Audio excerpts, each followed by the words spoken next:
So remember, when we talk about consumer health informatics, what we're really saying is patient or the patient's family. And so we consider this a subspecialty of medical informatics or clinical informatics. And it really centers around the idea that we have e-patients now. And what that means is that individuals assume that they have access to health information 24/7.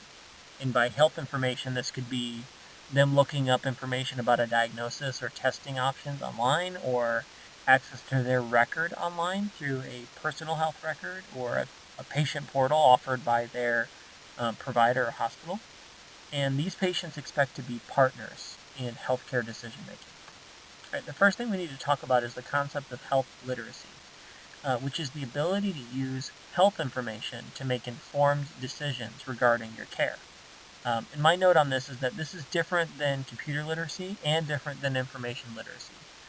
But generally speaking, if a patient is computer literate and they're information literate, so they know how to find high quality information, they are more likely to have better health literacy. So these concepts are different, but in general they're linked. And I said that that this was my opinion, that if you knew how to use a computer and you were information literate, that you were likely to have high health literacy. But I did a quick search in CINAHL, and there were multiple articles that came back that essentially said the same thing. So when your patients are looking for information or you're advising them on how to find good information, evaluating the quality is the most important thing. So you want to look for the ending of the website. So if it says .org or .gov, that's generally more credible because it's part of an established organization or it's a government website. Essentially, any website can be .com. So generally speaking, if you guide a patient towards a .org or a .gov website versus a .com, they're more likely to find high-value information. Timeliness is really important. In healthcare and in informatics in particular, the research changes really fast, and the current treatment methodologies and algorithms change really fast. And so if you look at an article that's more than 5 years old, and especially if it's more than 10 years old, a lot of times that information is out of date. And so it's really important that patients are looking at, and that you as a nurse are looking at the most recent information. It's also important as a nurse to understand that there are issues with educating your patients, especially with information online, that there is a disparity oftentimes in access to information. And that disparity in access is sometimes related to living in a rural area where you don't have much access to the internet. But most often, it's a disparity in terms of someone's ability to consume that information because of their skill set or comfort level with using technology and accessing information online. And so we call this the digital divide. And the concept is essentially a comparison between what we call digital natives and digital immigrants.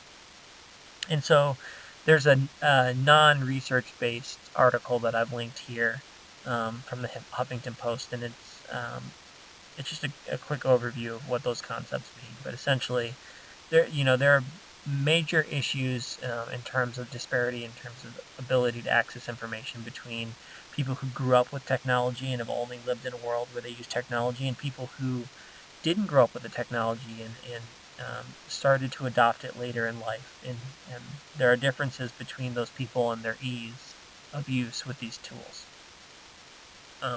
Another issue is privacy and security of personal and health information. Some of it actual and other times perceived. So there are real threats to your privacy and security that you need to be wary of and be safe about. And at the same time, some people are so afraid of these risks that they don't use the information available to them online at all. And so that's also an issue. So one way for patients to store their health information online or on a computer is with a personal health record. And so this is an electronic record of your health that is private. So generally speaking, it's only accessible by you or a care manager that you designate. It can be shared with your family member or with a healthcare provider by your choosing. And the key distinction here is that this is managed by the consumer or the patient, not by the provider or the hospital or the doctor's office. And so this is not the patient portal at your doctor's office or your hospital. This is a personal record that you maintain online as a patient. Some examples include Microsoft Health Vault, which I've given you a link to. Apple Health is moving in that direction. It's generally designed more for health trackers like Fitbits and apps and things like that than a true health record where you store your medical data, but it's headed in that direction. And Google used to have a personal health record, but it got out of the health business and shut down its personal health record. And the reason they gave is that healthcare was too regulated, and that they couldn't be innovated and they felt stifled, which I can't say that I disagree with them. Other online tools used by patients and healthcare providers alike are social networking sites. So some examples include Facebook, and the ones that your book is a little behind on and it doesn't mention are Twitter, Instagram, Snapchat, LinkedIn, among others. I'm sure there are several others that you and or your family members use. Many people share healthcare issues and office knowledge and support online. And there's another website that you may not be familiar with called Patients Like Me, which is a good example of using the social aspects of the internet to positively affect patients' lives. And so Patients Like Me is essentially a website that allows you to connect with other people who have the same condition or the same disease or diagnosis that you do. And so patients oftentimes find support when they can communicate with other people who have the same condition that they do and are going through the same thing. Another concept is home telemedicine, which essentially is self-monitoring your own health conditions from home. You have real-time interactions with healthcare providers via a telephonic or video link back to the provider. You have access to patient education materials online.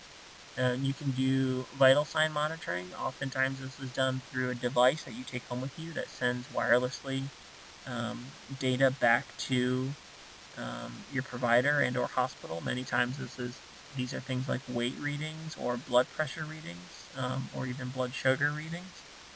And this can provide the provider and or the hospital with alerts and reminders about your care, as well as provide the patient with alerts or reminders when one of their values is out of range.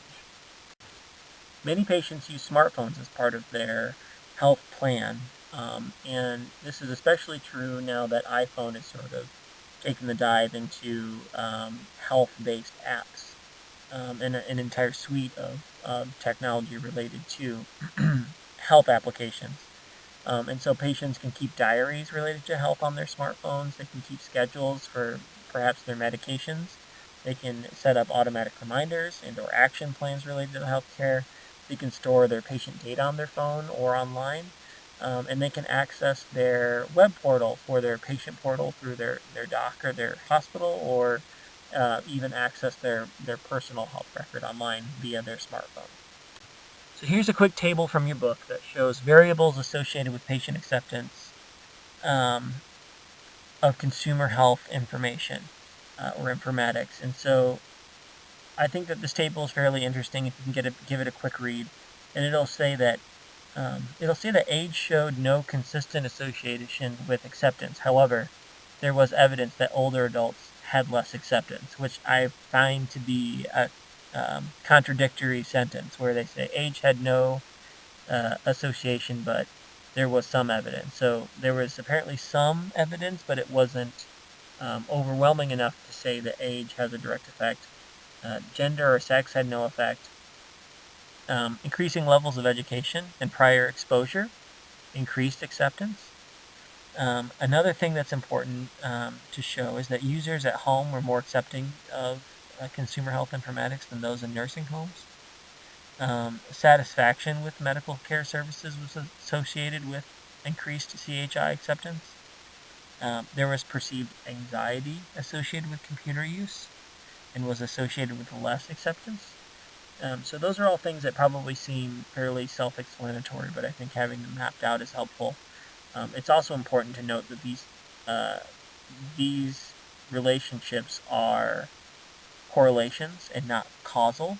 And so it's not saying that having an age difference or being in one location versus another or having a bad experience with medicine causes you to accept um, consumer health informatics more or less, or that having more or less acceptance of consumer health informatics affects the other variables. They're just saying that there's a relationship, and they're not saying that one of the variables causes a change in the other.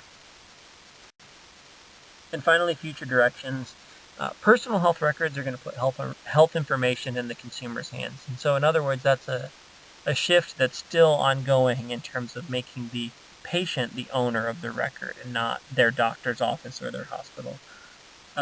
Social networking, home telehealth monitoring, and using your smartphones really expands the range of tools that a patient or consumer has to monitor their health and access health information. And in the future, and we're already seeing some today, that personalized healthcare will really drive provider and patient interaction.